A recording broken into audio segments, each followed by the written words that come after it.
సంగంలోని శ్రీ కామాక్షిదేవి సమేత సంగమేశ్వర స్వామి ఆలయంలో బ్రహ్మోత్సవాలు వైభవంగా జరుగుతున్నాయి.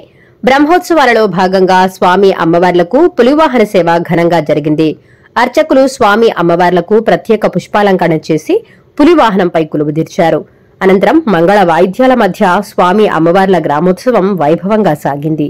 ఈ కార్యక్రమంలో ఆలయ చైర్మన్ పెరుమాళ్ల రవీంద్రబాబు, ప్రధాన అర్చకులు గోపాలకృష్ణమూర్తి, అర్చకులు రఘుస్వామి, నాగేంద్ర స్వామి తదితరులు పాల్గొన్నారు.